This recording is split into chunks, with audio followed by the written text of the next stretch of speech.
The old industrial area at Lake Mälaren in Västerås. What if we encounter this area as a landscape, an ongoing negotiation between human and non-human agents? This proposal aims to enhance the qualities of the landscapes that's already there, that the area isn't abandoned but is waiting to be explored and taken care of, and to use its spatial qualities to frame new narratives and to curate those landscapes, framing and engaging with it via adding architectural elements.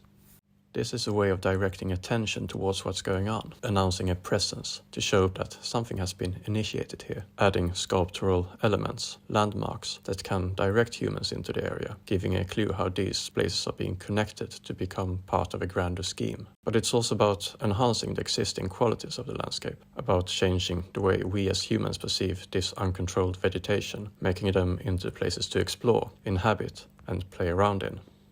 To get to know a place, a reason for venturing there is needed, to feel invited, that something establishes your right to engage this environment. Within the bushwoods at an old train platform, sculptural landmarks become tent structures, announcing hosted activities there to the passerby. Structures defining an area where a creative gaze is encouraged, and where it is up to the user to define and redefine the rules and norms. And, over time, to establish an interactive architecture as part of the landscape, inviting life to engage with the architecture itself. An architecture not restricted to plain land, but also taking account of what's going on under the surface, within the ground, the water, and in the air, a participatory trial and error of co-creating the common city.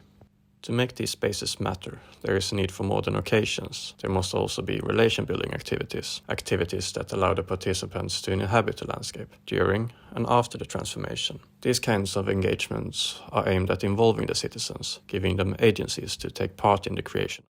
Considering that some vegetation needs years to grow to be established, an addition of linden and fruit trees are proposed to bridge the existing gaps between the green fragments of the area. A head start for this lasting vegetation, a chance to get rooted before more permanent human habitats arrive, but also a way to get memories rooted, either by the visual presence of engaging with the growing plants, or stronger memories via scent and taste, as of how the area during brief encounters in time used to be.